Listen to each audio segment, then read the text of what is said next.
नमस्कार। प्रादेशिक समाचार के साथ मैं पूनम किरकेट्टा। पहले मुख्य समाचार। प्रधानमंत्री ने लोगों से की त्योहारों के दौरान प्लास्टिक की बजाय स्थानीय थैलों का उपयोग करने की अपील। स्थानीय उत्पादों की खरीद के संकल्प पर दिया जोर।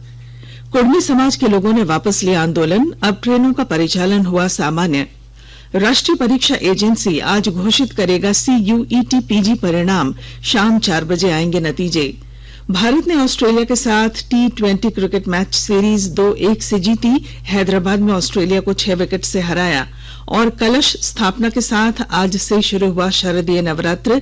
पहले दिन देवी दुर्गा के शैलपुत्री स्वरूप की आराधना। और अब समाचार विस्तार से।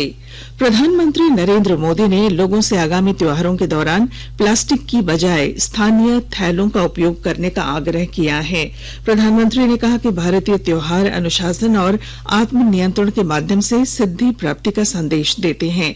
कल आकाशवाणी से मन की बात कार्यक्रम में प्रधानमंत्री ने कहा कि दशहरे के बाद धनतेरस और दीपावली मनाई जाएगी और इन त्योहारों के साथ भी स्थानीय उत्पादों की खरीद का संकल्प जुड़ा हुआ है।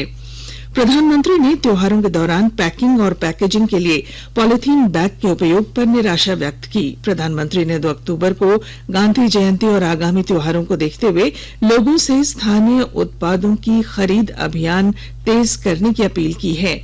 श्री मोदी ने इस बात पर जोर दिया कि सबको मिलकर स्थानीय उत्पादों की खरीद को प्रोत्साहन देना चाहिए। आवासन और शहरी कार्य मंत्रालय कचरे से खिलौना बनाने की अनूठी प्रतियोगिता स्वच्छ टॉयकथॉन का आज शुभारंभ करेगा। यह प्रतियोगिता सूखे कचरे से खिलौना तैयार करने में नवाचारों के लिए खुली रहेगी। इसमें सुरक्षा मानकों के पालन के साथ कुशल डिजाइन के खिलौने तैयार करने पर ध्यान दिया जाएगा। यह प्रतियोगिता MyGov इनोवेट इंडिया पोर्टल पर आयोजित होगी। सेंटर फॉर क्रिएटिव लर्निंग और IIT गांधीनगर इस पहल के साझेदार हैं। देश में मजबूत आर्थिक वृद्धि, बढ़ती उपभोग आय और बच्चों के लिए नवाचारी प्रयोगों के कारण खिलौनों की मांग बढ़ रही है। भारतीय खिलौना उद्योग को प्रोत्साहित करने और भारत को वैश्विक खिलौना केंद्र के रूप में स्थापित करने के उद्देश्य से वर्ष 2020 में राष्ट्रीय खिलौना कार्य योजना शुरू की गई थी। कुर्मी समाज ने पूजा त्योहार को देखते हुए अनुसूचित जनजाति का दर्जा सहित अपनी कई मांगों को लेकर जारी आंदोलन वापस ले लिया है। आंदोलन के कारण प्रभावित ट्रेनों का परिचालन सामान्य हो गया है। रांची रेल मंडल से खुलने वाली सभी ट्रेनें अपने निर्धारित समय और निर्धारित मार्ग के अनुसार चलेंगी। आकाशवाणी अनूठी पहल के साथ स्वतंत्रता के 75 वर्ष का उत्सव मना रहा है। इसका शीर्षक है आजाद भारत की बात, आकाशवाणी के साथ।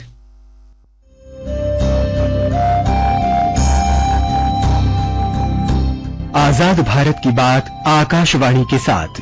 स्वतंत्रता के 75 वर्ष का उत्सव, जीवंत यात्रा की स्मृतियां, स्वतंत्र भारत की उपलब्धियां और कुछ रोमांचक पल। तो आप भी जुड़िए और सुनना न भूलें। 15 अगस्त से प्रतिदिन हमारे FM गोल्ड 100.1 और दूसरे चैनलों पर आजाद भारत की बात आकाशवाणी के साथ। केंद्रीय मंत्री अर्जुन मुंडा ने कहा कि एकल अभियान के जरिए शिक्षा के साथ साथ बच्चों के सर्वांगीण विकास में बेहतरीन काम हुआ है। इसे और आगे बढ़ाने की जरूरत है। श्री मुंडा कल चाईबासा में माधव सभागार में एकल अभियान की खेलकूद प्रतियोगिता और सम्मान समारोह कार्यक्रम को संबोधित कर रहे थे। श्री मुंडा ने एकल विद्यालयों में पढ़ने वाले विद्यार्थियों को लक्ष्य हासिल करने के लिए प्रेरित किया। उनके द्वारा शुरू कराए गए पायलट ट्रेनिंग कार्यक्रम का जिक्र करते हुए उन्होंने कहा कि आज बहुत से आदिवासी बच्चे जहाज उड़ा रहे हैं। पूर्वी सिंहभूम जिले में जिला शिक्षा अधीक्षक ने एक पत्र जारी करते हुए कहा है कि स्कूल मिड डे मील के संचालन में जीरो टॉलरेंस नीति पर कार्य करें। गड़बड़ी मिलने पर स्कूल के प्रिंसिपल पर कार्रवाई की जाएगी। विस्तृत ब्यौरे के साथ हमारे संवाददाता। पूर्वी सिंहभूम के जिला शिक्षा अधीक्षक ने एक पत्र जारी करते हुए कहा है कि मिड डे मील के संचालन में जीरो टॉलरेंस नीति पर कार्य करें। लगातार 3 दिन या फिर माह में 5 दिन तक अगर बच्चे को मिड डे मील नहीं दी जाती है तो उसके लिए संबंधित स्कूल के प्रिंसिपल एवं शिक्षक जिम्मेदार होंगे। उनके वेतन पर रोक लगा दी जाएगी। साथ ही कहा कि लगातार यह शिकायतें मिल रही है कि मिड डे मील की monitoring online automated monitoring system से करने का आदेश देने के बावजूद इसका पालन नहीं हो रहा है।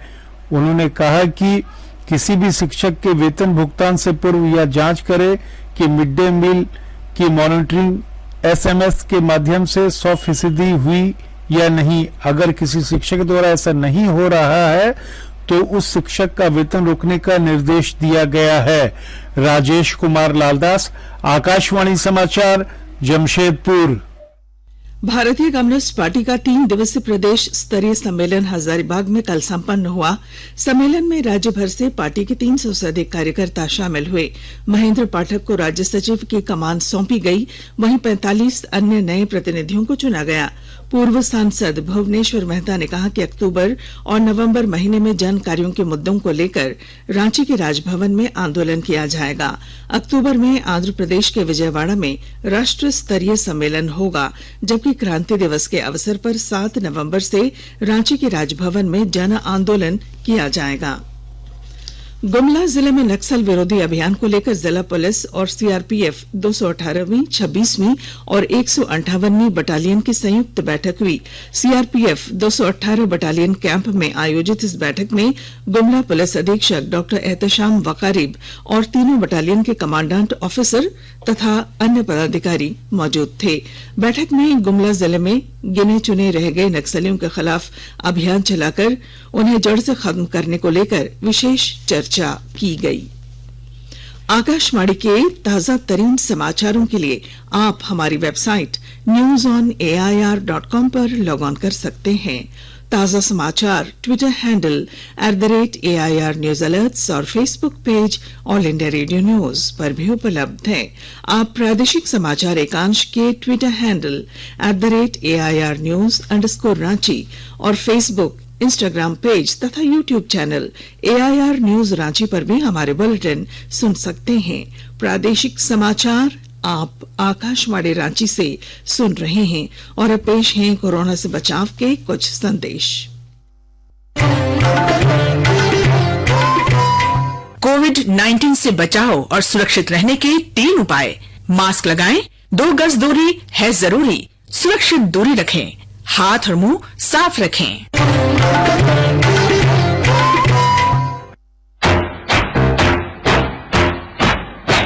चलो मिलकर इस शुरुआत करें, चलो एक फैसला आज करें। मास्क नहीं तो टोकेंगे, कोरोना को रोकेंगे। चलो एक वादा करते हैं, चलो एक वादा करते हैं। मास्क नहीं तो टोकेंगे, कोरोना को रोकेंगे। भारत सरकार द्वारा जनहित में जारी। प्रादेशिक समाचार में आपका फिर स्वागत है। राष्ट्रीय परीक्षा एजेंसी आज केंद्रीय विश्वविद्यालयों में स्नातकोत्तर पाठ्यक्रमों में प्रवेश के लिए संयुक्त प्रवेश परीक्षा CUET PG का परिणाम घोषित करेगा। विश्वविद्यालय अनुदान आयोग के अध्यक्ष प्रोफेसर M जगदीश कुमार ने एक ट्वीट में बताया कि परिणाम आज शाम 4 बजे तक घोषित किए जाएंगे।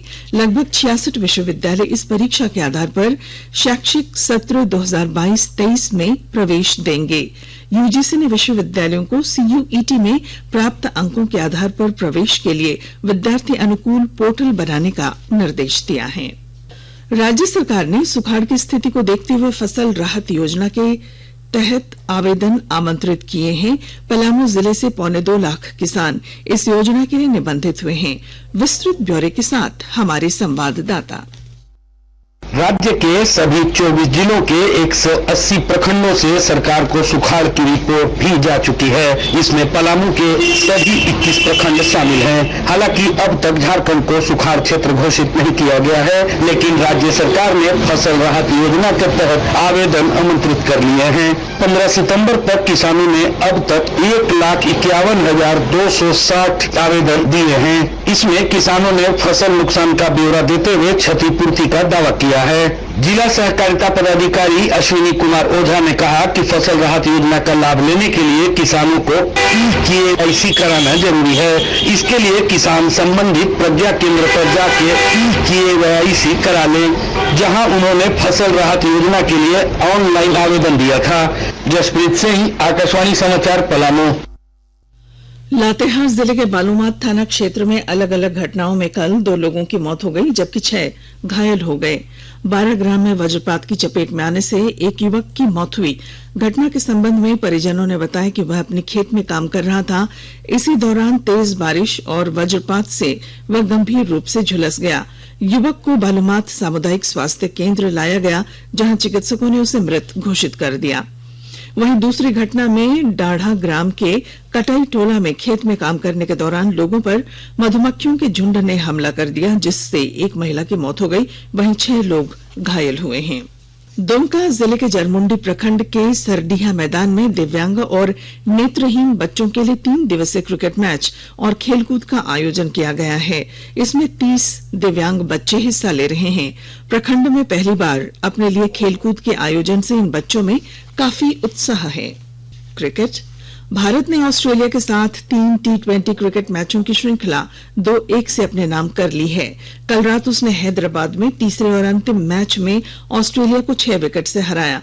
पहले बल्लेबाजी करते हुए ऑस्ट्रेलिया ने निर्धारित 20 ओवर में 7 विकेट पर 186 रन बनाए।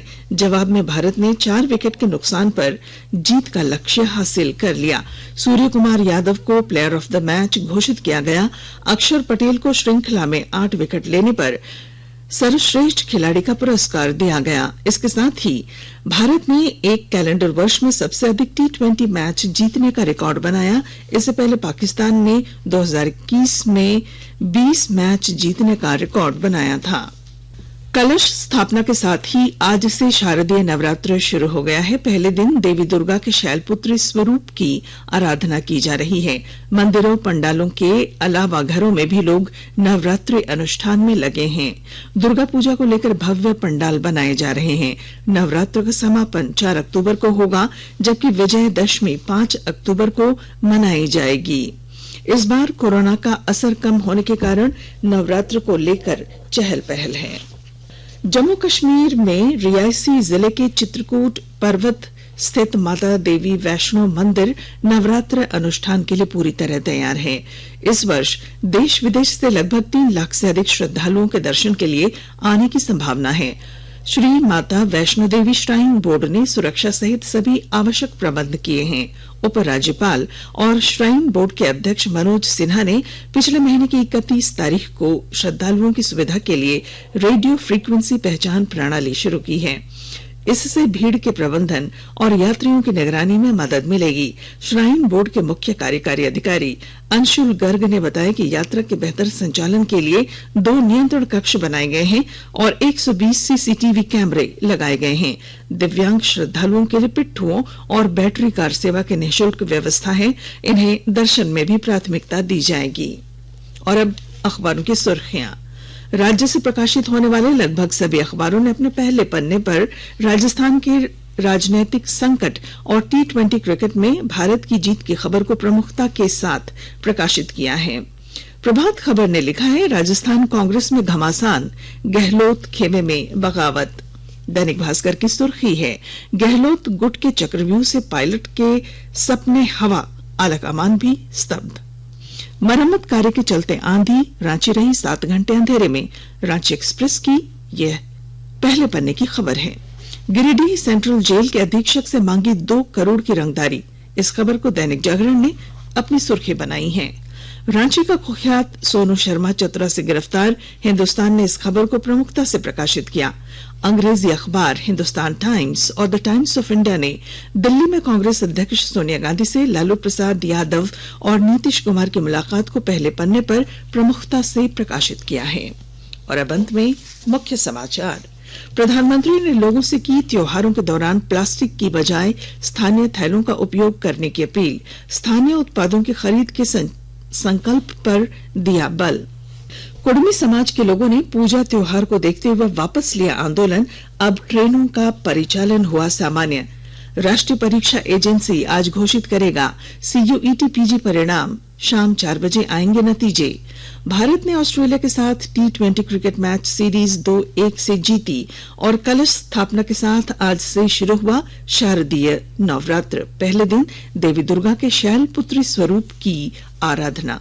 और इसके साथ ही आकाशवाणी रांची से प्रादेशिक समाचार का ये बुलेटिन समाप्त हुआ। नमस्कार।